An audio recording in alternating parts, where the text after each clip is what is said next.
Jätkame eestikeelse piibliraamatu lugemisega.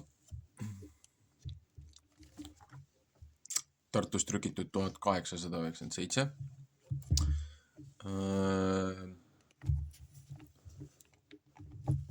Oleme õpetusnädalas 18.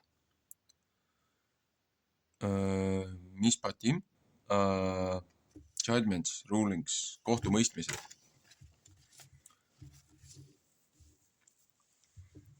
Jätk siis eelmise nädalale.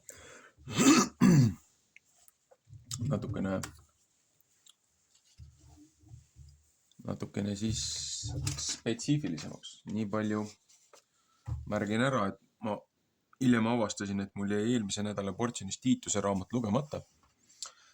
Ma teen selle eraldi salvestusena järgi eelmise nädala omasse. Ilmselt ma pean selle täna juurde lisama, et segadust ei tekita. Et täna see nädal on siis 18. nädala õpetuse lugemised. Muidugi vaadata Vana Testamenti, vaadata Uut Testamenti. Aga salvestuse teeme siis prohvetite osast. Prohvetite osa 18. nädal. Alustame 2. kuninga 12.1 kuni 16.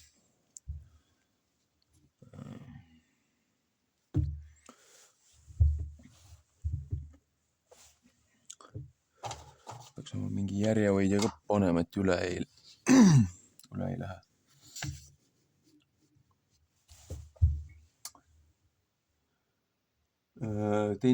12. peatükk.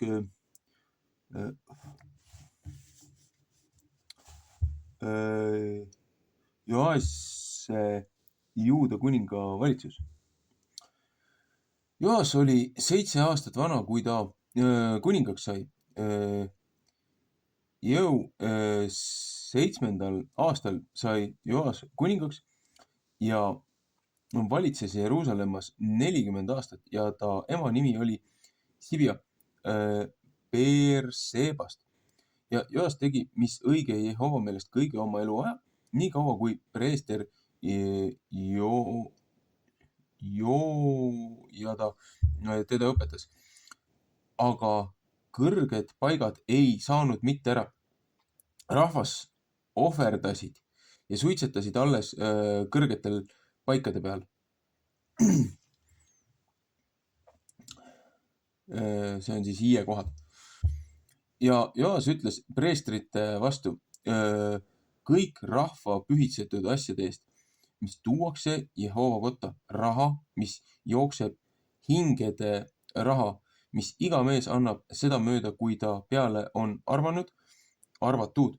Kõik raha, mis keegi südamest ette võtab tuua Jehova kotta, seda peavad preestrid enese hooleks võtma. Igaüks oma tuttava käest ja nemad peavad lagunud kohad kohandama, mis sealt iial leitakse lagunud olevat. Ja see sündis kuninga Joase 3. aastal 30, et preestrid ei polnud koja lagunud kohte kohendanud. Siis kutsus kuningas Joas preestri Jojada ja teised preestrid ja ütles nende vastu, mispärast ei kohelda teie seas kojas, mis lagunenud. Seepärast ärge võtke nüüd raha oma tuttavate käest, vaid andke seda koja lagunud kohtade tarvis. Ja preestrid kiitsid nõu heaks, et nemad ei pidanud raha rahva käest võtma ega koja lagunud kohtade kohandama. Ja preester Jojada võttis ühe kirstu ja laskis augu kaane sisse ja pani seda altari kõrva paremat kätt. Kui keegi Jehova kotta läheb ja preestrid, kes läve juures vahis olid, panid sinna sisse kõik raha, mis Jehova kotta toodi. Ja see sündis, kui nemad nägid, et palju raha kirstus oli, siis tuli kuninga kirjutaja ja ütles ülema preestriga ja sidusid seda kokku, kui nemad said ära lugenud raha, mis Jehova kojast leiti. Ja nemad andsid ära vaetud raha nende kätte, kelle hooleks töö oli, kes Jehova koja ülemvaatajad, ja need viisid seda puuseppadele ja hoonete ehitajatele, kes Jehova koja kallal tööd tegid, ja müürseppadele ja kiviseppadele ja ostsid selle eest puid ja raiusid kiva, et Jehova koja lagunud kohad pidid saama kohendatud ja kõigeks seks, mis koja kohendamisest tarvis läks. Aga hõbekaussa, nuge, veekaussa, trumpetisid, ei mingisuguseid kuldriista ega hõberiista ei tehtud mitte Jehova koja tarvis sest rahast, mis Jehova kotta toodi, vaid nemad andsid seda nende kätte, kelle hooleks oli töö, et nemad seega Jehova koda pidid kohendama.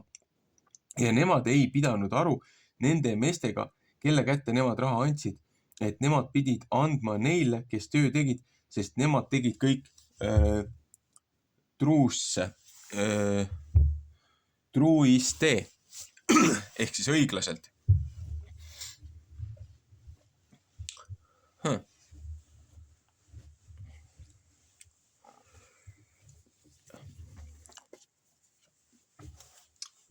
Ühesõnaga, siit on huvitav paralleel lisamärkusena, et meie jutumärkides valitsusel ja riigil, keda siin viimasel ajal kõik on vihkama õppinud, arusaamat, et tegelikult on need inimesed, kes tuleb vastutusele võtta, mitte hävitada see viimane, mis meil on. Aga siin on samamoodi, et tegeletakse absoluutselt kõige muuga. Ja siis looja kodu, looja tempel. Võiks ka sama hästi öelda, et oma ligemise kodu, oma inimeste siis see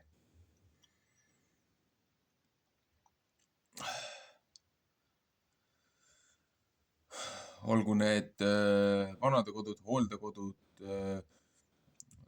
lastekodud, mis iganes, mis aitavad oma ühiskonda, et sünnitusmajad, haiglad, et rahvas ei peaks omast taskust veel juurde panema, kui niigi maksukoormus on nii suur, et meilt võetakse üle 60% meie teenistusest, pluss veel selle raha juurde trükkimisega, inflatsiooniga, et praktiliselt devalveeritakse veel see nulli, et meie tagant varastatakse niigi. Aga kuningas nägi seda, et näed, et templimaja on lagunemas, aga rahvalt võetakse ikka seda andi, mis rahvas oma vabast andest annab. Kuningas käskis nendel preestritel ja sellel seltskonnal oma taskust kinni maksta need vaevajäägid. Ja siit saadi korralikult. Et siin on ideoloogiline arusaam, mille hüvaks me midagi kogume, mille hüvaks me raha või vara kogume. Ja siin oli ka, et kõik see töö, mis oli vaja ära teha, see raha anti ausalt töömeestele ja töömehed ausalt tegid asja korda. Et ei olnud mingisugust rahapesu ja mingisugust sahkerdamist ja kõrvalepanekut. Niimoodi peaks endast lugupidav ühiskond funktsioneerima. Nii, jätkame siis prohvetite lugemisega.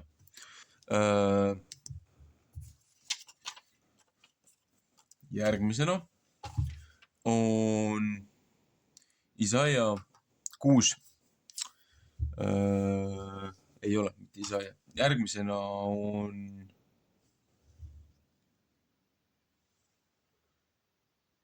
kas ma jätsin jälle midagi vahele või? Jeesaja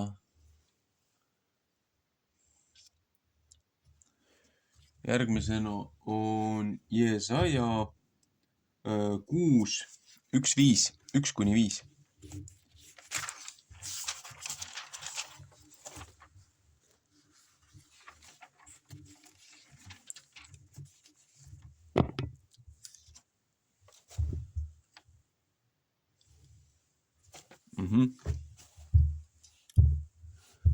Jesaja näeb vaimus Kristuse au, juutide kangekaelsus.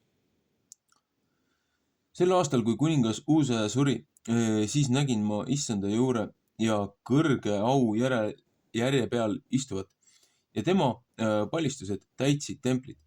Keeravid seisid tema kõrvas, igaühel oli 6 tiiba, 2-ga kattis tema oma palet ja 2-ga kattis ta oma jalgu ja 2-ga lendas tema. Ja teine hüüdis teise vastu ja ütles, püha, püha, püha on vägede Jehova, kõik maailm on tema au täis. Ilmutusraamat 4.8, laul 72.19. Ja lävede postid vabisesid hüüdja hääle pärast ja koda sai täis suitsu. Ezekieli 10.4. Ja ma ütlesin, häda mulle, sest ma olen hukas, et ma olen roojane mees huultest ja elan ühe rahva seas, mis roojane huultest, sest mu silmad on kuningat vägede Jehovat näinud.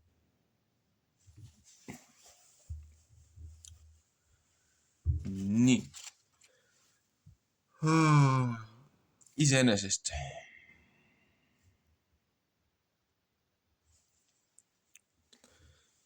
Natukene kontekstist välja minev küll, aga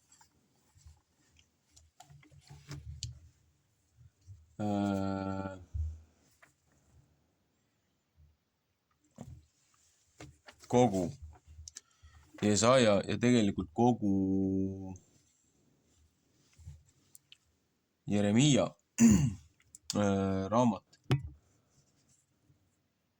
on äärmiselt äärmiselt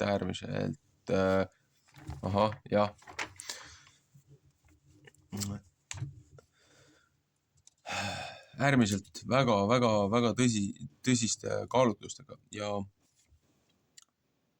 väga palju viitavad Kristuse tulekule, Kristuse esimesele tulekule ja ka Kristuse teisele tulekule ja kõigile muudele asjadele. Prohvet Jeremiia raamat 33, 20 kuni 26.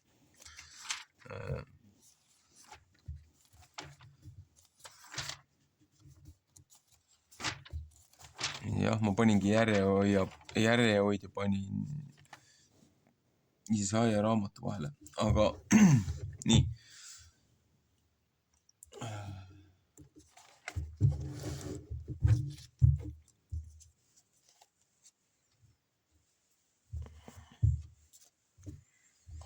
Kun 3, 20 kuni 26.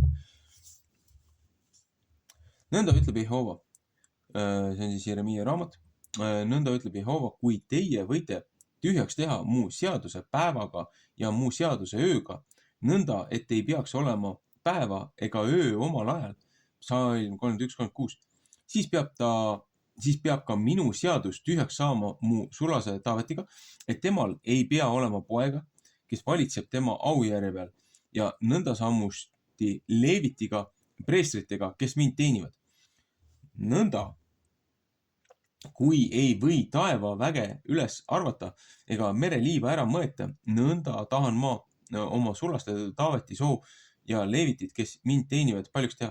Laul 110.3. Ja Jehova sõna sai Jeremiia kätte sedaviisi. Eks sa pole näinud, mis need rahvas räägivad ja ütlevad. Need 2 suguvõsa, mis Jehova oli valitsenud, need on tema ka ära põlanud. Ja nemad laidavad mu rahvast, et nemad ei ole mitte enam rahvas nende meelest. Eks sa pole näinud, mis need rahvas räägivad ja ütlevad. Need 2 suguvõsa, mis Jehova on valitsenud, need on tema ka ära põlanud ja nemad laidavad mu rahvast ja nemad ei ole mitte enam rahvas nende meelest. nõnda ütleb Jehova. Kui mu seadust ei ole enam päeva ja ööga, kui ma ei pea üles seatud taeva ja maa korda, siis tahan ma ka ära põlata Jakobi ja oma sulase Taaveti soo, et ma ei võta tema soost neid, kes valitsevad Aabrami, Iisaki ja Jakobi soo üle, sest ma tahan nende vangipõlve pöörata ja nende peale halastada. Ühesõnaga, see 24. värss, see ju näitab, mida ma siin 2 korda lugesin, see ju näitab samamoodi paralleelselt meie oma rahva põlgust iseenda, mitte rahva, aga meie oma rahva liidrite põlgust iseenda rahva vastu. Üksikute valitud korrumpeerunud eliitide perekondade pärast, kes oma abilisi ja vandenõulasi sinna pukki panevad ja blokeerivad absoluutselt ausaid kaalusi, ausaid kohtuid, ausaid valitsemisi. Aga siis need inimesed, kellel on kõrini sellest ebaaususest, hakkavad laimama ja põhimõtteliselt vihkama iseenda rahvast. Ja siis üritatakse luua endale mingit täiesti uut identiteeti. On erinevad nimed ja erinevad sektorid läbi käinud. Ja jällegi, täpselt nagu tollel ajal oli, neid ebajumalate, nende teemonite altari kohtasi,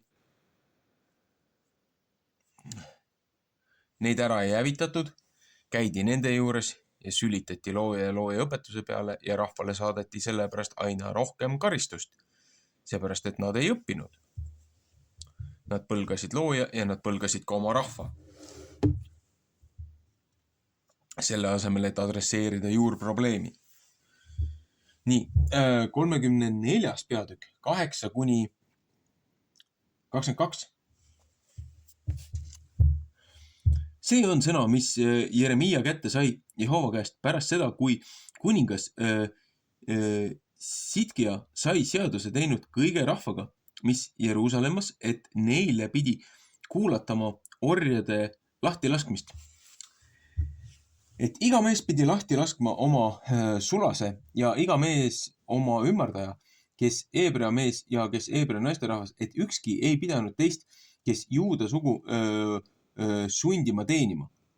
Kui kõik vürstid ja kõik rahvas, kes olid tulnud seaduse alla, kuulsid, et nemad pidid lahti laskma, igaüks oma sulase, igaüks oma ümardaja, et nemad neid mitte enam ei pidanud sundima teenima, siis võtsid nemad sõna kuulda ja lasid neid ära minna.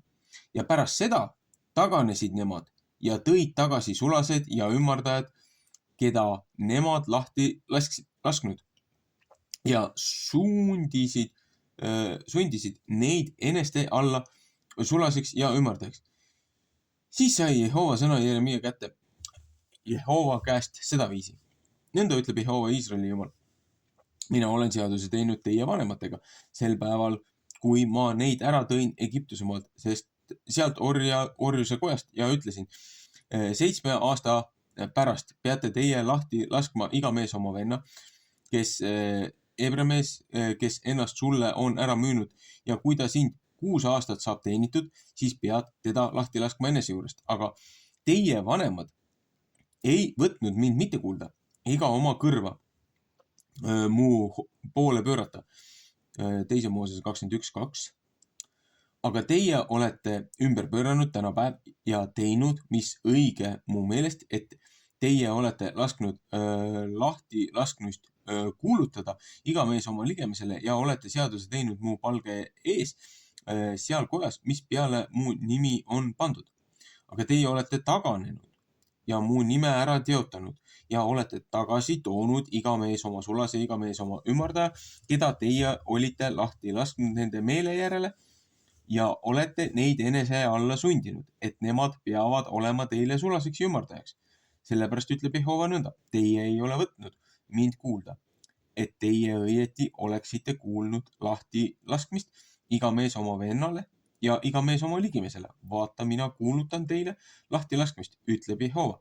Mõega kätte, katku kätte ja nälja kätte ja ma annan teid ära vintsutada mööda kõiki maailma kuningriikisid ja nende meestega, kes mu seaduse üle läinud, kes ei ole kindlasti pidanud seaduse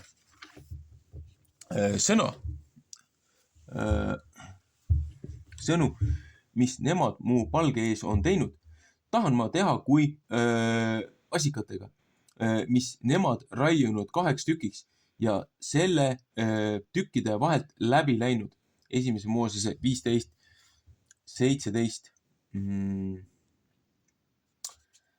viide tagasi Aabrami sellele ohvriannile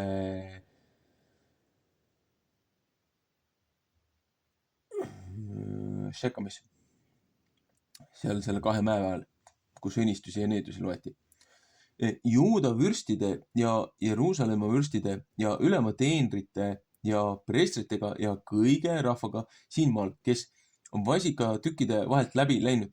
Ja ma tahan neid anda nende vaenlaste kätte ja nende kätte, kes nende hinge püüavad ja nende kehad peavad saama roaks lindudele, mis taeval ja loojustele, mis maa peal.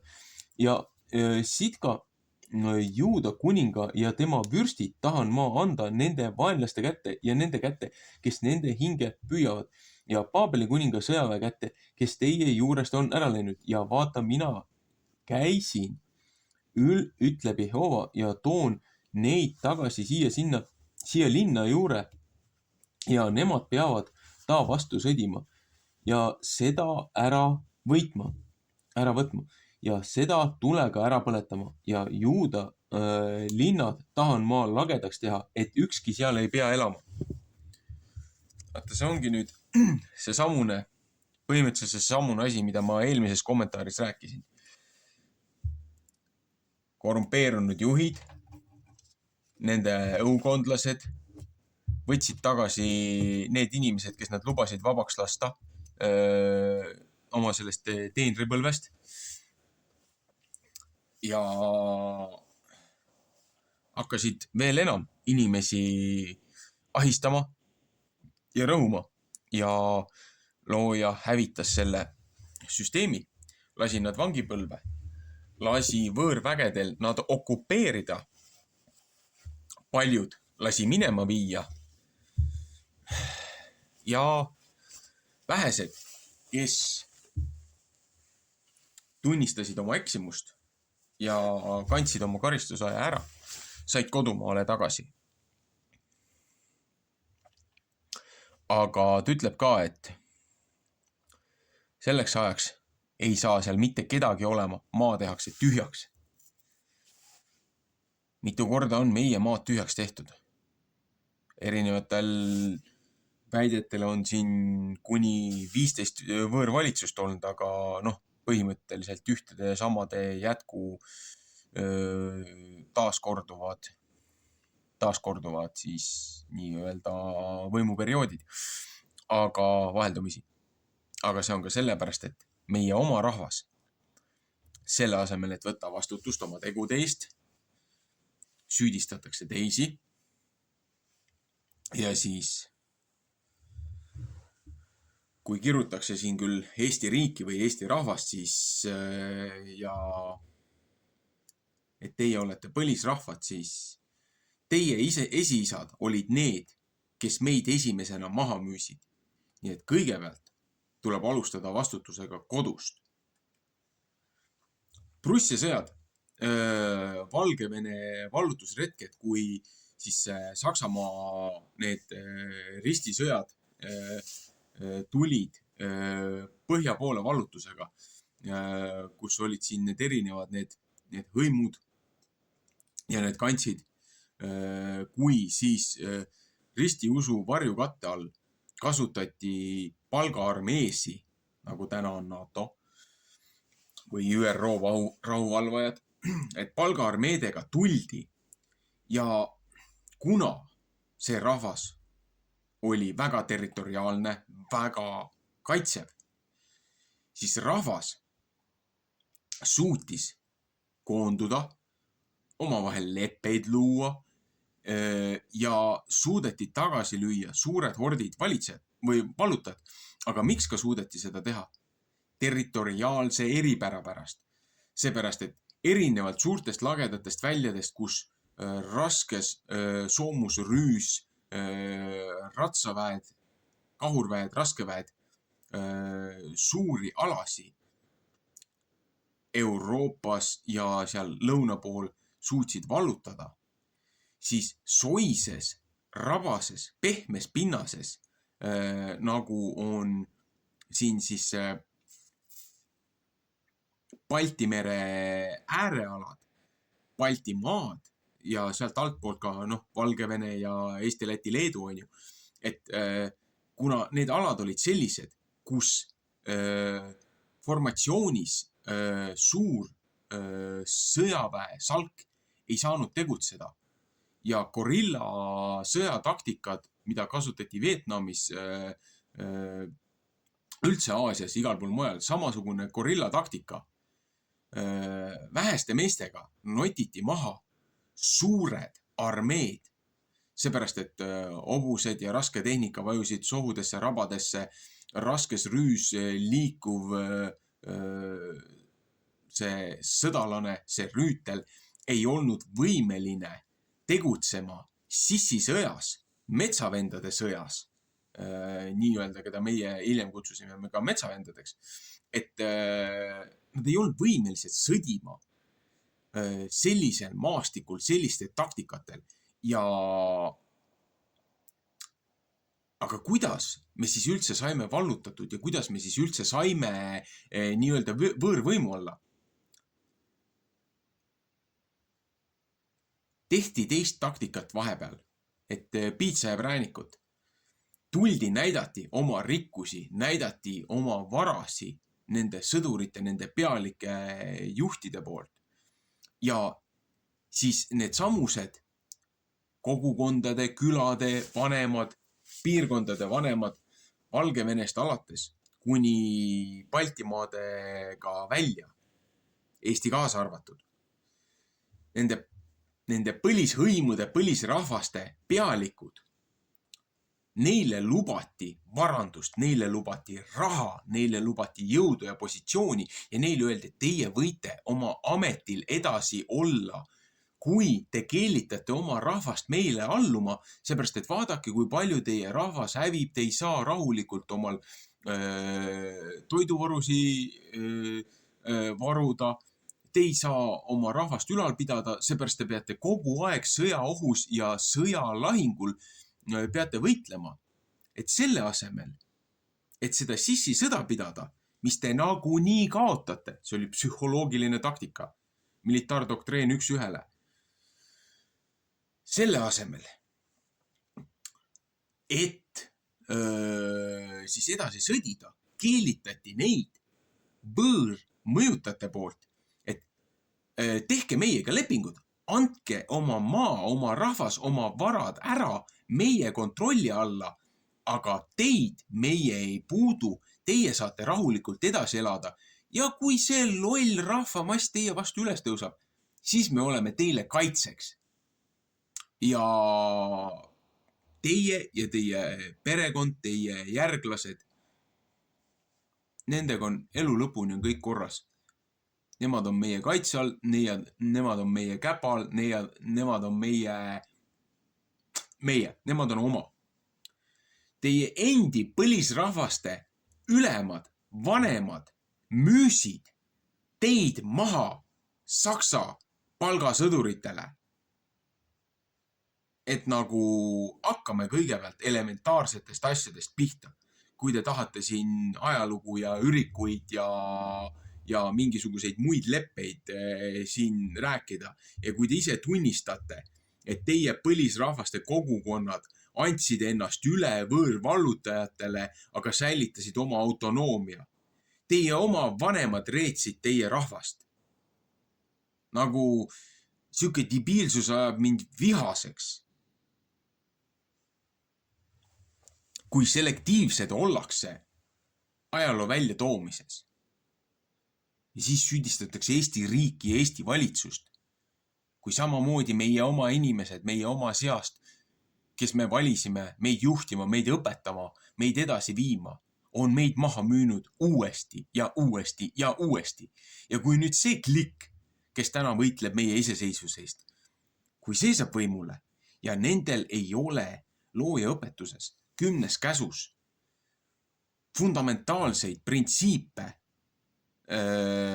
kinni pidamast, austamast, kui need ei ole maandatud nendes põhimõtetes ja aadetes, nii kas või need ise või juba nende järglased, seepärast mis vaimus kasvatatakse lapsi, selles vaimus, mis vaimus elavad vanemad.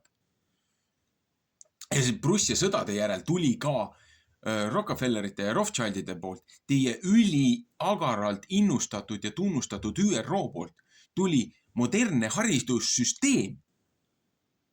Nemad on selle eelloojad, Madame Lavatskid ja kõik muud, kes käisid Tiibeti munkade juures, käisid siis selle taoistlike nende munkade juures, käisid ammutamas energiat, oma mantraid tegemas, oma kõrgetes mägedes, kõrgetes kohtades, oma hiidedes, kus nad said inspiratsiooni, kuidas luua modernne haridussüsteem ja need hinged, mida sellele naisterahvale modernse feminismi eesliikumise eestvedajale juhile, mida temale tutvustati, öeldigi see, et meil on vaja saada lapsed kodust ära noores eas vanemate käest haridussüsteemi, et õpetada neid meie ideoloogiate järgi. Miks sellest mitte keegi mitte midagi ei räägi?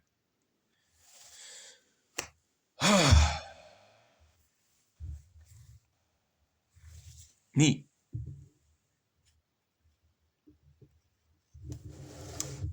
Jätkame.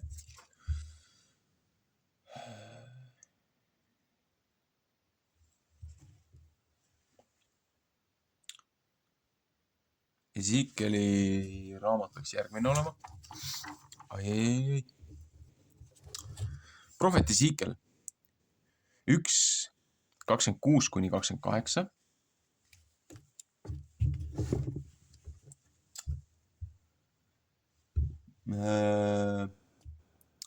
Ja lahutuse peal, mis nende pea kohal, seal oli pealt näha, kui safiiri kivi aujärje viisil. Ja seal peal, mis aujärje viisil, ülevalt sealt peal oli üks kui inimese sarnane pealt näha. Ilmutuse raamat 4:3. Ja ma nägin otse kui hiiglava valge vase nägu. See oli kui tuluke pealt näha kesk seal sees ümberringi ja mis tema reitest nähti ülespidi ja mis tema reitest nähti alaspidi, nägin mina kui tule näo olevat ja sel oli selgus ümberringi. Otse kui vikerkaar, mis pilvede sees on pealt näha vihmasel päeval. Nõnda oli see selgus pealt näha ümberringi. See oli Jehova au sarnane nägu. Ja ma nägin siis, heitsin ma silmili maha. Siis ma heitsin silmili maha ja kuulsin üht häält, mis rääkis. Kui seda üldse kontekstis lugeda, siis siin räägib Kristusest kui looja troonipärijast, looja pojast.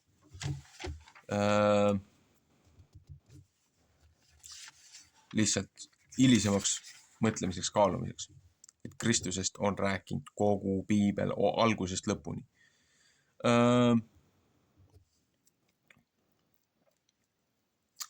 8:1 ja 2 Ezekieli raamatust veel. Ezekiel näeb Jeruusalemma võõra jumala teenistust.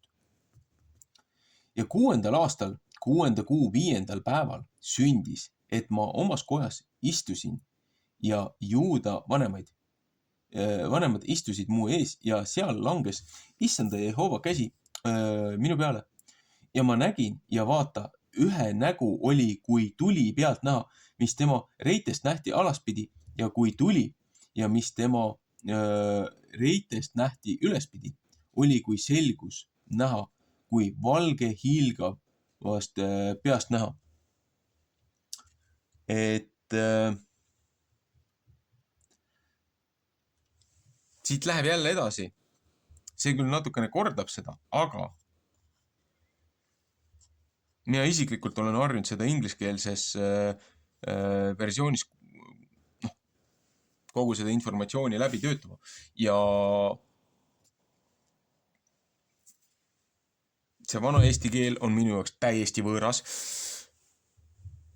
Aga ma üritan aru saada, kuidas on meil sõnu ja sõnade tähendusi vahetatud ja muudetud. Et huvitavad nüansid. Aga see, kuidas siin kirjeldab Kristust ja kuidas siin kirjeldab seda siis nii-öelda seda lammast talle, mis on siis nii-öelda tapetud maailma loomisest. Ta räägib sellest samusest ohvritallest, ta räägib sellest samusest Kristuse ristisurmast ja ülestõusust.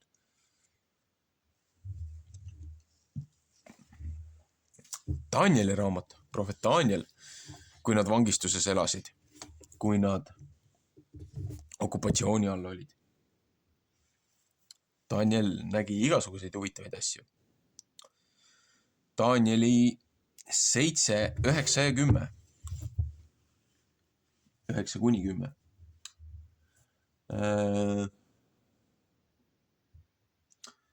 Peatüki üldine nimetus on unenägu 4 metsalisest, aga siis Danieli 7, 9-10. Pärast seda nägin ma öönägemiste sees ja vaata, 4 elajas oli hirmus ja jäle ja väga tugev ja temal olid suured raudhambad. Ta sõi ära ja murdis rusuks. Ja mis üle jäi, tallas ta ära oma jalgadega. Ja see oli teist viisi kui kõik elajad, mis enne teda ja 10 sarve oli temal. Ma panin sarvei tähele ja vaata, üks teine pisuke sarv tõusis üles nende vahelt ja 3 esimest sarvist kisti juureni välja selle eest ja vaata, selle sarve küljes oli silmad kui inimese silmad ja suu, mis suuri asju rääkis. Ma nägin seda, kuni aujärjed sinna pandi ja vana päevist istus maha. Kuub oli kui valge lumi ja ta juuksed kui puhtad villad ja ta aujärg oli tuleleegid, tema rattad kui põlevad tuluke. Tulejõgi voolas ja läks välja ta juurest. 1000 korda 1000 teenisid teda ja 10 000 seisid tema ees. Kohus istus maha ja raamatud tehti lahti. Ilmutuse raamat 5.11, laul 68.18.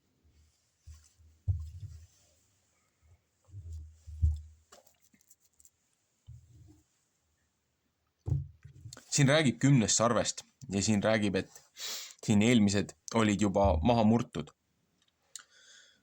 Aga mida me näeme selle 10 sarvega siis nagu võrdluseks? Selle panganduskartelli, Edomaitide eliidi, Trilateral komisjoni, ÜRO ja kõige nende siis nii-öelda oma sõjamängudes on väga paralleelselt jagatud maailm 10 regiooni, 10 erinevat piirkonda ehk siis 10 kuningat ilma kuningriigita, aga 10 regiooni. Siin räägib ka neljast siis sellest nii-öelda sellest metslasest, 4 sellest nagu Chimera olendist, sellest unenäost. Igaüks esindab erinevat ajajärku, erinevat impeeriumit ja nende valitsusi ja neid asju. Et jällegi kontekstis on vaja seda kõike teada.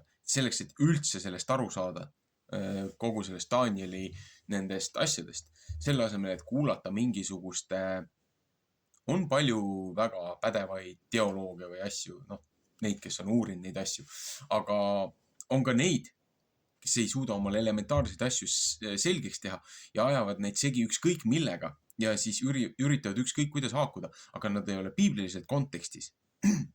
Nad ei ole pädevad. Ja siit tuleb väga palju valetõlgendusi. Ja siit üritatakse siis ka öelda, et oi, näe, vaata, piibel on meile rõhumiseks mõeldud ja see on plaan, mille järgi siis need valitsused ja kõik see seltskond nagu tegutseb. Aga tegelikult on see, et väga paljud nendest ei ole isegi mitte lugenud seda piiblit. Nendel on hoopis teised tähtsamad dokumendid nende jaoks. Aga probleem ongi selles, et looja võib oma sõnas, oma prohvetide läbi, oma kirjades meile anda hoiatusi. Seepärast, et kes on lugenud kõige rohkem piiblit? Saatan ise. Seepärast, et tema eesmärk on ju inimrassist lahti saada, meid endaga kaasa tõmmata sinna lõpuaegade karistusse. Aga kuna tema mõttelaad, tema arusaam, tema siis nii-öelda energiaväli ja valguspekter on hoopis midagi muud kui looja oma, seepärast, et tema oli kunagi üks looja trooni kaitsjaid enne seda, kui ta liiga ülbeks läks ja hakkas seda ise ihkama. Et ja kuni leiti pimedus ta hinges ja meeles, mis teda mürgitas, kuni ta taandati kõige labasemaks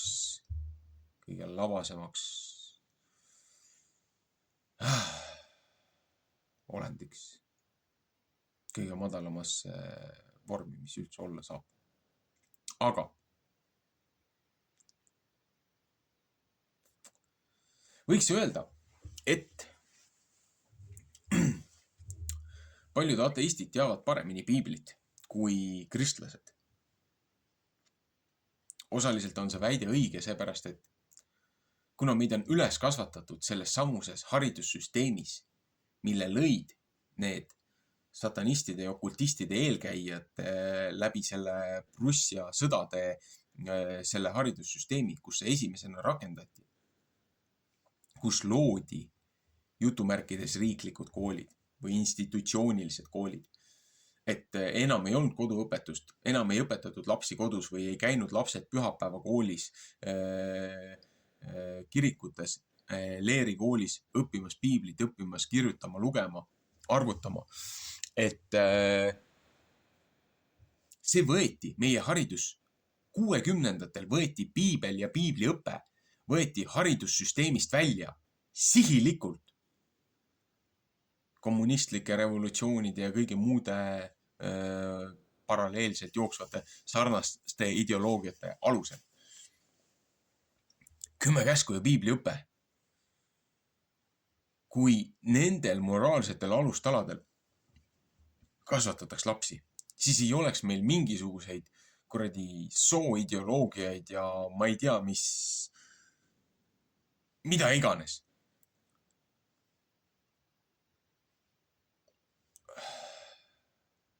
See on ju otsene rünnak lastele, see on ju otsene rünnak järgmisele generatsioonile ja meie jätkusuutlikkusele. See on otsene rünnak ju selle vastu. Aga mis ma sellega öelda tahan, on see, et kui sa ei tea tausta, kui sa ei tea kontseptsiooni, kui sa ei tea seda, mõttelaadi ja aru saama seda filosoofiat, mille raames need asjad on. Sa võid seda teksti lugeda. Sa võid lugeda ühte ja sama rida 10 korda. Sa ei saa siis ka sellest aru, mida sulle räägitakse. Sellepärast Kristus rääkiski siis sümbolites, paraboolides, illustratsioonides. Kristus väga harva ütles otse, mida mingi asi tähendab. Seepärast, et need, kellel oli arusaama, kellel oli tahet, kellel oli seda looja hinge nii-öelda püha vaimu ausust. Need mõistsid, need said aru. Aga kes olid juba nii korrumpeerunud, olid nii rikkaks tehtud oma positsioonidega, et neid ei huvitanud, mis ülejäänud rahvas saab. Nende südamed, nende hinged, nende mõistus muutus kivikõvaks. Ja nad ei saanud isegi aru, kui Kristus manitses neid tagasi mõistusele ja tagasi õiglusele. Selle asemel nad pidasid teda hoopiski saatana käskjalaks. No, jah.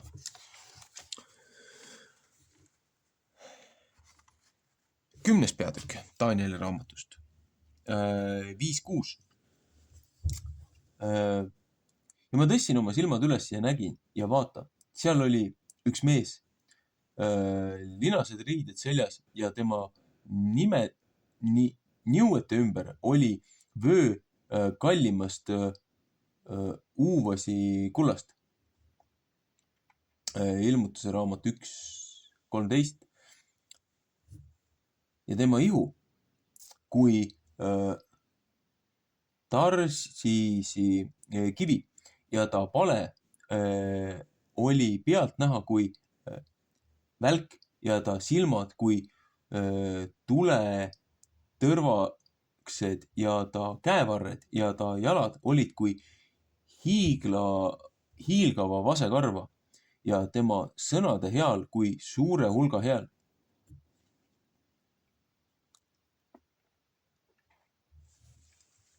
Siin jälle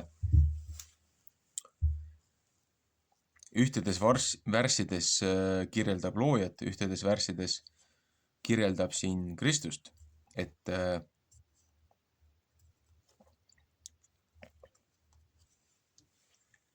see seesjar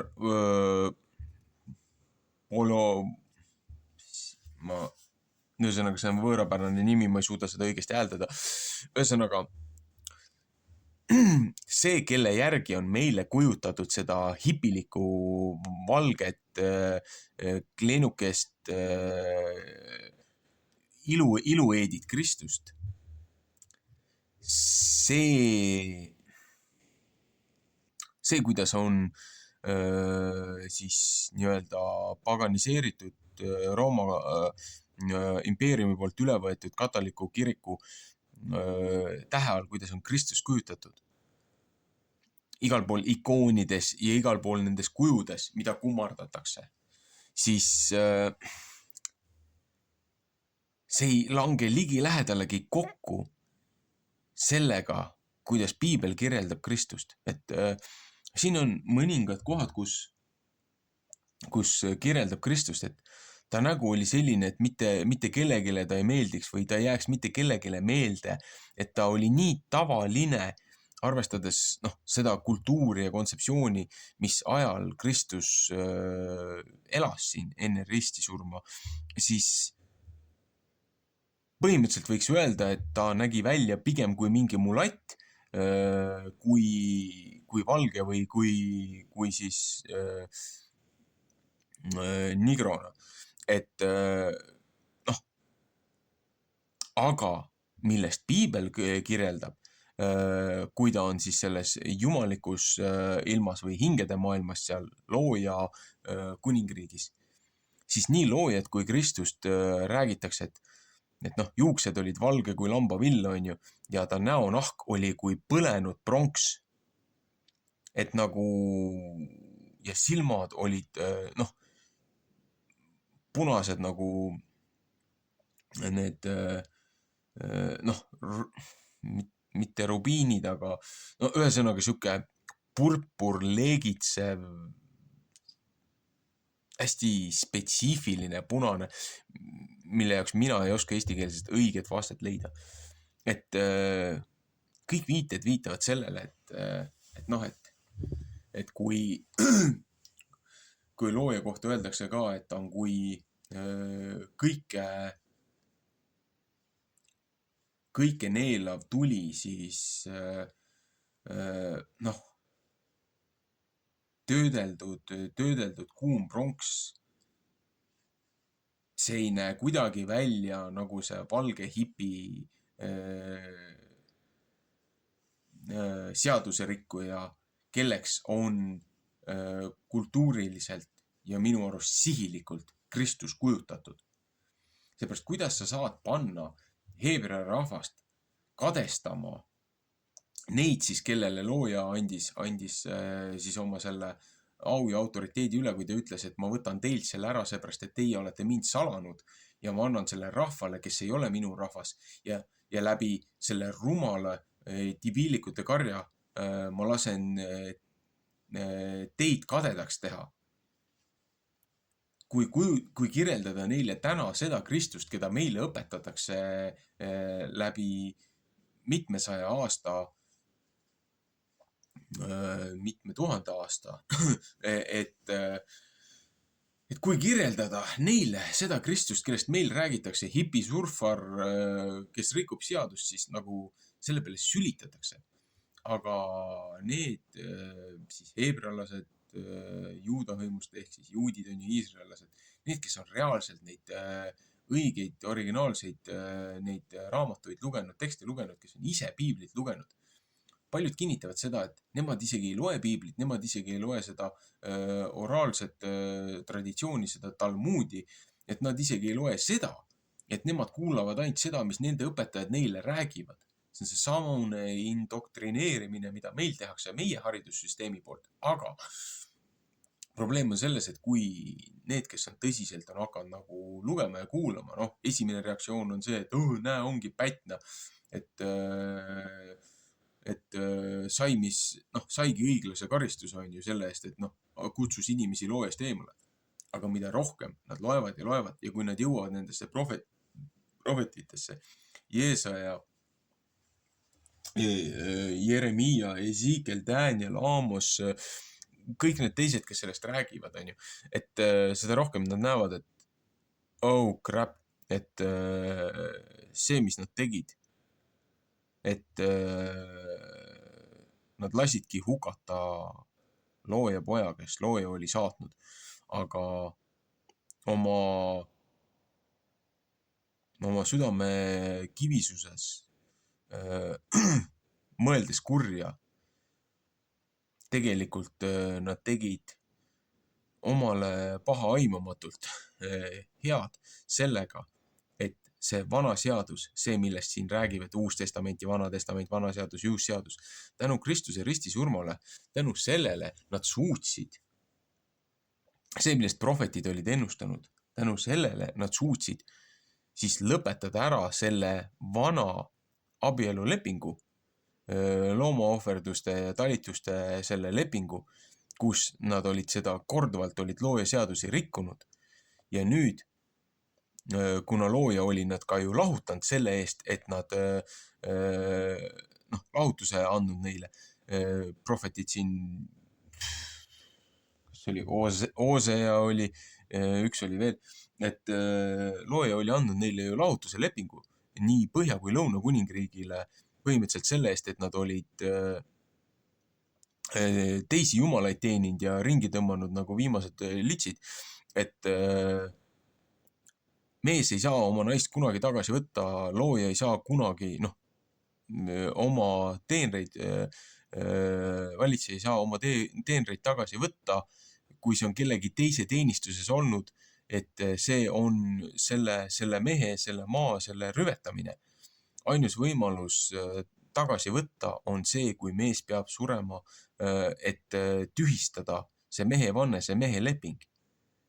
Ja Kristuse ristisurm võimaldas tühistada selle vana lepingu ja luua uue.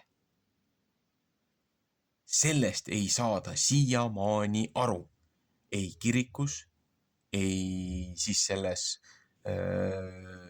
sekulaarses või isegi farasiidilises või milles iganes selles judaismis. Nad ei saa sellest aru. Seepärast, et neil ei ole konteksti, neil ei ole põhja ja nad ei ole suvatsenud ise läbi lugeda seda kogumikku, mida meie nimetame piibliks. Jätkame Aamose 2.9.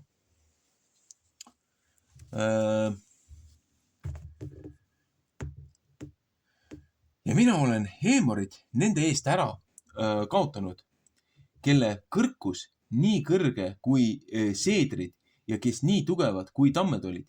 Ja ma olen nende viljad ära kaotanud pealt ja nende juured alt. 2. Moosese 21-24. Siin jõuame tagasi nendesse mudalaviinidesse ja nendesse vanadesse folklooridesse ja müütidesse, et olid hiiglased, oli üks rass humanoide, olid need langenud inglite järeltulijad, need hübriidid. Et siin ütleb ka, et kui nad läksid maad vaatama, seda tagasi võtma, see, mis oli seaduslikult, oli nende oma. Olen sellest korduvalt pikalt rääkinud erinevates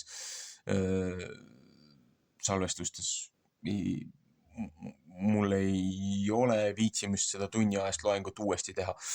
Et kui nad läksid seda maad tagasi võtma, siis seal öeldi ka, et käisime maad kuulumas ja inimesed, kes seal elasid, olid kõrged kui seedripuud.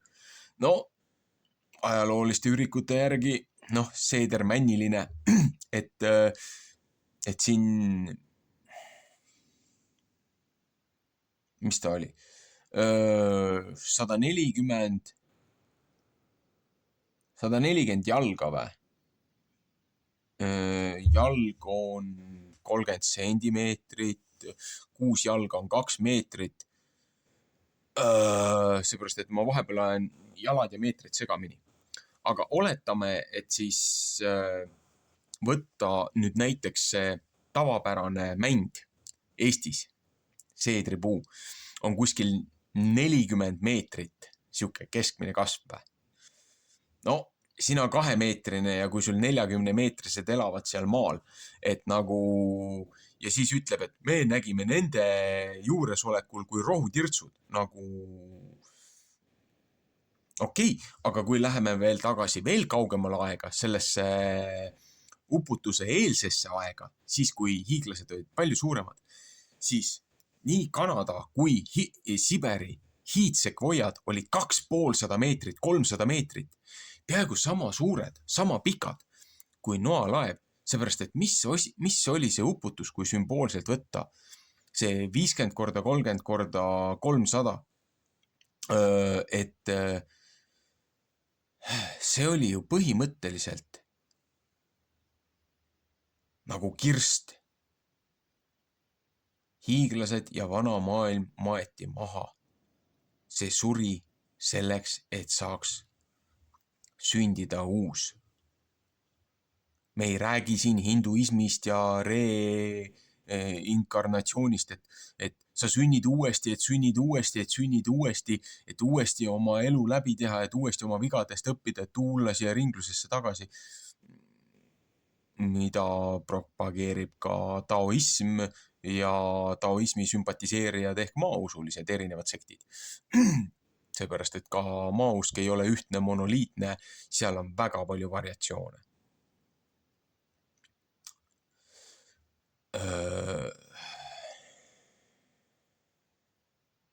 Jällegi.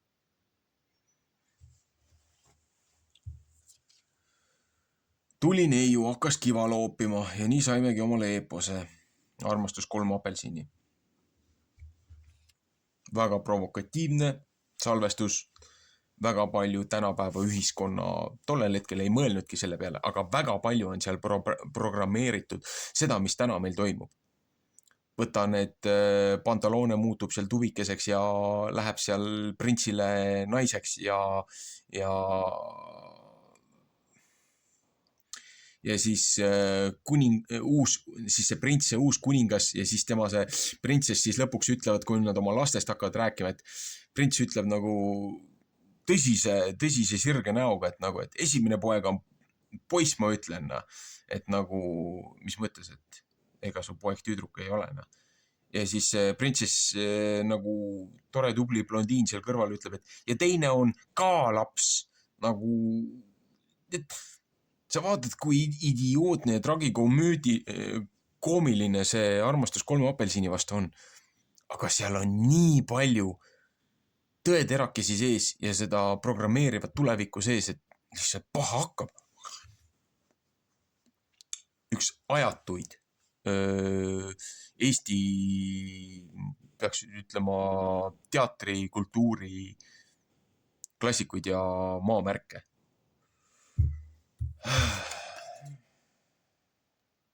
Sekaraia 11. Tõmbame siis selle prohvetite portsjoni kokku tänasega. Enne seda, kui ma selle kokku tõmban, ma katsun leida ühe väikse videoklipi lõpu, mida ma tahaksin rääkida või näidata. See on kahjuks ingliskeelne, aga kes saab sellest aru, ei saa. Soovitan muidugi terve selle kunagi ära vaadata. Efraimi ärkamine, aga see selleks. Ühesõnaga Sekaraia 11, 10-14. Sekaraia raamat siis. Ja ma võtsin oma kepi, mis lahke, ja ma võtsin oma kepi, mis lahke ja raiusin seda katki, et ma pidin oma seaduse tühjaks tegema, mis ma kõige rahvaga olin teinud. Ja seda tehti tühjaks sel samal päeval ja nõnda tundsid viletsad lambad, kes minu poole hoidsid, et see oli Jehova sõna. Ja ma ütlesin nende vastu, kui see teie meelest hea on, siis andke minu palk. Aga kui mitte, siis laske seista. Ja nemad vaagisid ära mu palga 30 hõbeseeklit. Mattuse 26:15. Ja Jehova ütles mu vastu, viska seda pottsepa kätte. Või seda kallist hinda, kelle vääriliseks mind neist on arvatud. Ja ma võtsin need 30 hõbeseeklit ja viskasin need Jehova kotta potissepale. Mattuse 27:9-10.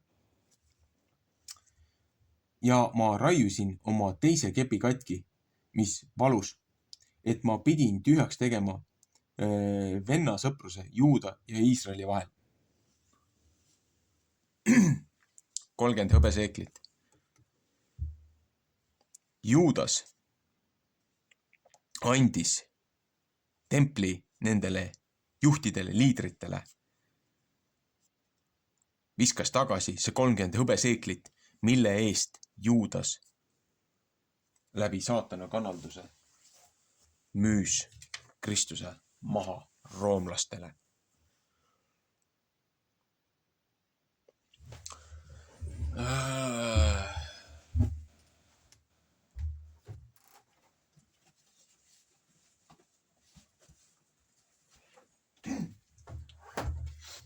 Ma püüan nüüd üles leida selle lühikese klipikese.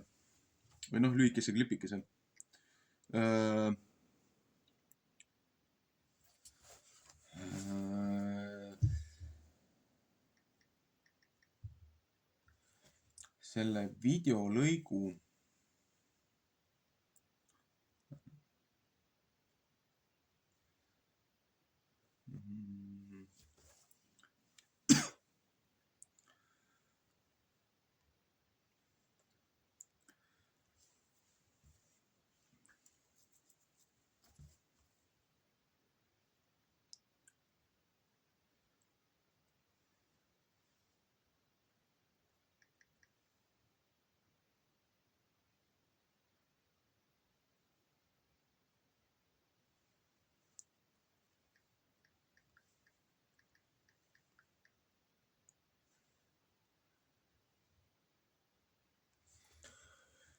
see on Rob Skiba Efraimi ärkamine ja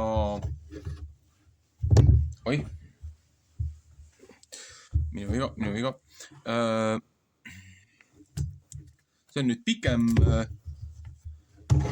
pikem salvestus, aga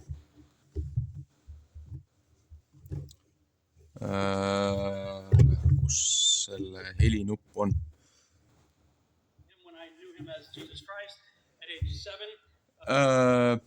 Ühesõnaga, Ephraim Awakening, Rob Skiba siis esitus paasapäev Passover 2017 and Ephraim Awakening, mis mina ka isiklikult oma uurimustöös jõudsin sünkrooni selle praeguse enne lõpuaegade tribulatsiooni 20-aastase tribulatsiooni tsükliga. Aga mis ma tahan siit spetsiifiliselt välja tuua, on üks lõpuvideo, kus ta näitab, kus üks kirikuõpetaja näitab siis välja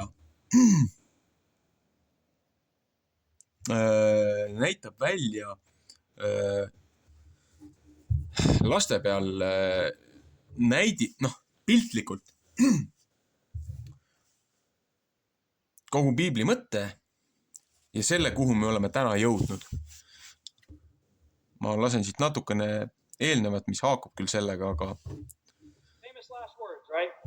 You're familiar with the phrase, some famous person says something and you're like, everybody wants to remember what's the last thing that guy said, famous last words. Well, the famous last words of the last prophet of the Old Testament, we call the Old Testament, it says that we're to remember the law of Moses in an end times context. The last writer of the New Testament, the Apostle John, said in 1 John chapter 5, but this is the love of God, that we keep his commandments are not grievous.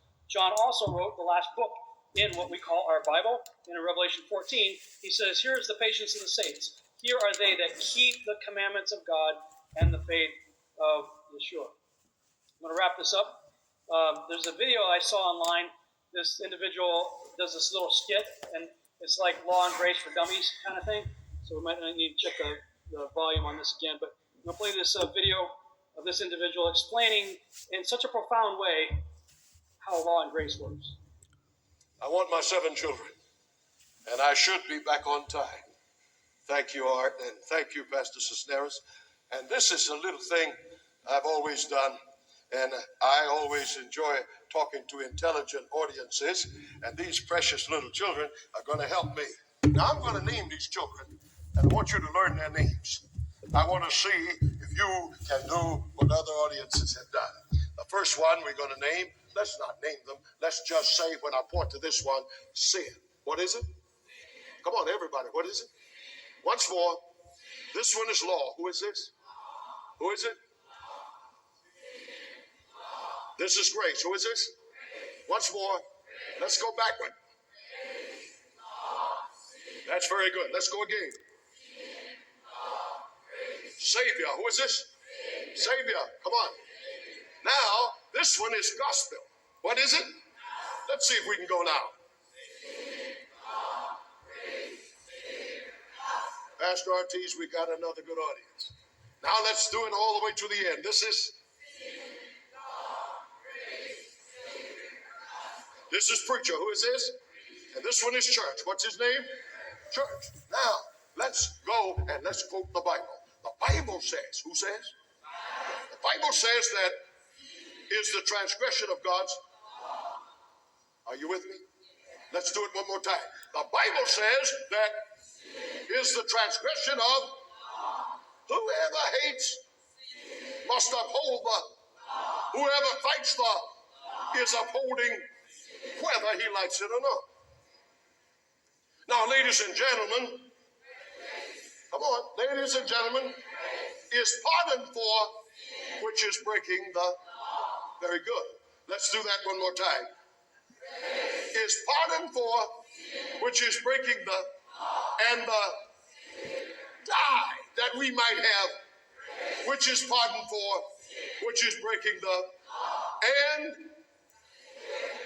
gave us the which is the good news about the, now the, preaches the, in his, now today, you've got men fighting God's law in church. And they say that the is done away with. You may go, darling. Now, if you do away with the Bible says where there is no law, there is no, so you may go, darling. And if you do away with, you don't need, which is pardon for sin, which is breaking the law. And if you don't need grace, you certainly don't need a who died that we might have grace, which is pardon for sin, which is breaking the law. And in that case, you don't need a, because it's the story of a Savior who died that we might have grace, which is pardon for sin, which is breaking the law. And if that be true, what in the world do you need a? And if you don't need him, you might as well throw away that.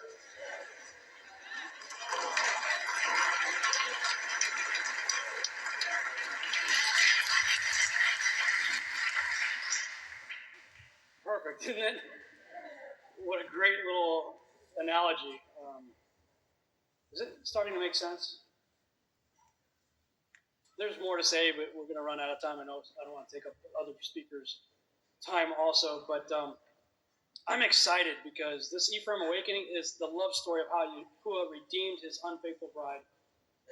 And as we are to mikra these things, to rehearse these things, I like I said, I've done a lot of theater, and when I write and direct plays, I like to do a lot of rehearsals, and then I'll tell all my actors, okay, actors, stay home. Get some rest. I need to work with the technical crew now. I need to work with the lighting guy, the sound guy, the prop guy, the fog machine guy, the special effects guys. I need to work with them.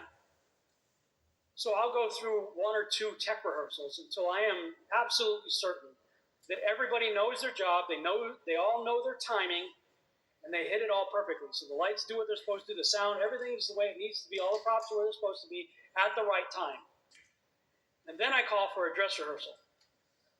And in the dress rehearsal, it's as if it's the main event. There's no do-overs. If you flub a line, you got to go with it. You know, something messes up, you got to go with it. You have that dress rehearsal as if it's the main event.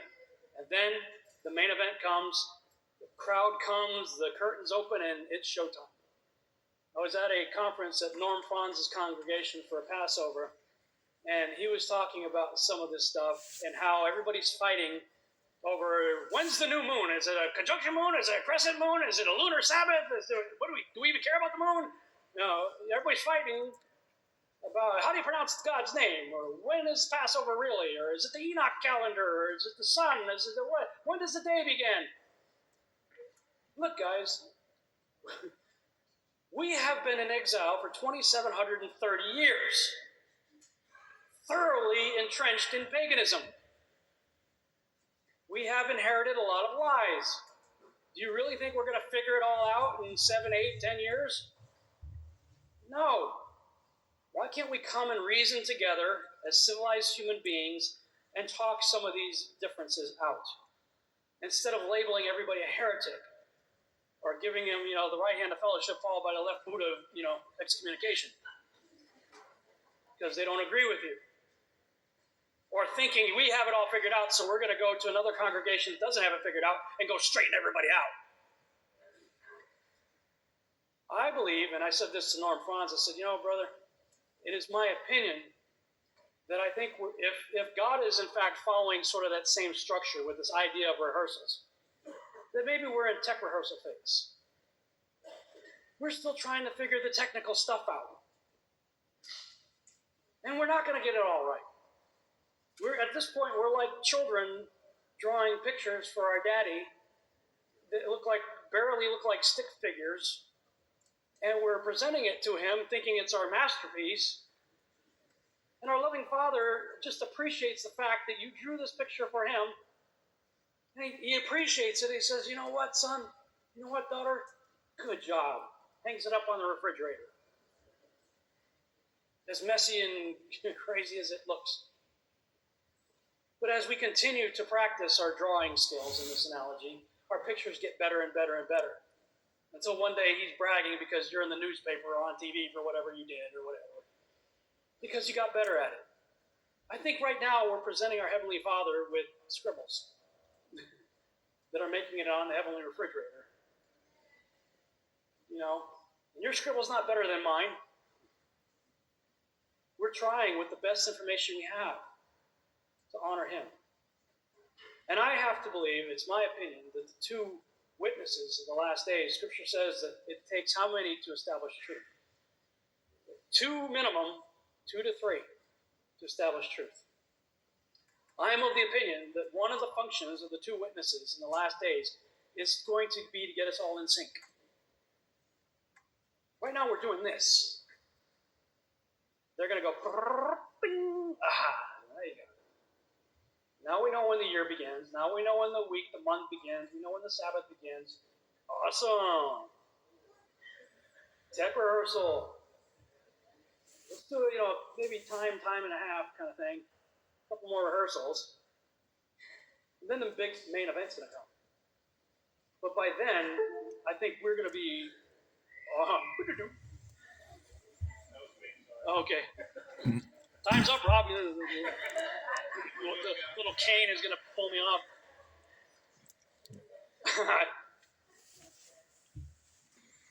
Then we'll be ready. Like our sister said earlier, we're going to go through some plagues. I used to be a hardcore pre-trip rapture guy. Then I started looking through the scriptures for myself and said, well, that's not in there. After the tribulation of those days, you'll see the Son of Man coming in the clouds. Yeshua said, after the tribulation of those days. Paul said we meet him in the clouds. Yeshua said the only time I'm going to be in the clouds is afterwards. Okay. Okay. Wow, that's scary. Now what? Because I had this attitude, I don't have to worry about any of that stuff. I'm out of here. I'll fly away, oh glory. So practicing my rapper shoot jump. Got some stories I could tell about that, but anyway. When I realized, no, it's after, I got real sober about all of this and thought, okay, I got to understand this stuff because he's got a plan and he's executed it perfectly on the Moedim this first time around. He's got a really good track record, which means I believe Yeshua is the main actor, the main character in this divine play. He knows his lines perfectly. He knows his mark, and he hits them perfectly every time. And in his second coming, he's going to do it. I believe he's going to hit. I think we're not done with Passover, unleavened bread, and first fruits and Pentecost. I think there's still more for that stuff too. But I think a lot of it's going to play out in the fall feast thing. So we need to start rehearsing. So we're at the right place, at the right time, so that when he comes, and the last trump shall sound, not the last trump before 7 more trumps. 3 trippers. Last trump, not the last trump before 7 more. When the dead in Christ shall rise first. How many resurrections are there? How many first resurrections are there anyway? So that we're at the right place, at the right time, when he comes, because he's got a plan. He's not waiting for you, right? We're waiting on him. And when we're in the right place at the right time, and when he shows up at the right place at the right time, we can go with him. We may experience 3 of the 10, maybe. I think we probably will. But I think we're also going to be preserved for the remainder of it in an earthbound terrestrial place of safety, our Goshen. And when I was freaking out about all this, I was a Boy Scout Army guy. I'm 4 G's, right? God, gold, guns, and groceries. Got to be a prepper. I'm going to be here for the rapture. For the tribulation, I better have my God, gold, guns, and groceries stocked up. Well, I didn't have the financial means to do that, so I was freaking out. And Lauren Franz said, no, your Goshen is wherever God has you. God had Israel in the land of Goshen from the time of Joseph. He had them in a place. That's the place that he preserved them. I am of the firm belief that your Goshen is wherever God has you. And that when the time comes, if he wants us to be somewhere else, I can walk out that door and end up in wherever he wants me to be. Let's get on God's page. He did a lot for us, so at least we can do for him. Thank you.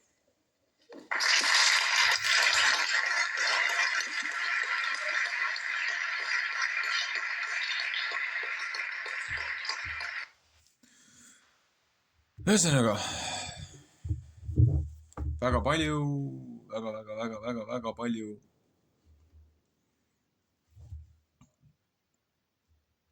tõsist.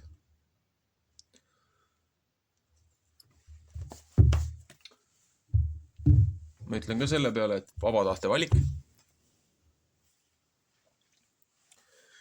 Kellelgi ei saa kaikaga pähe virutada ja seda sundida. Inimene peab ise jõudma sinna maale, kus ta teeb valikud. Ja Johannes Ilmutuse raamatus ütleb ka, et sa parem tee oma valik. Seepärast looja austab neid palju rohkem, kes on oma valiku valinud. On sellele truuks jäänud. Mitte need, kes on nii-öelda leelisoojased, et kord siin, kord seal nagu paju tuules. Jah, paindlikkus on tore asi, aga mitte igal pool.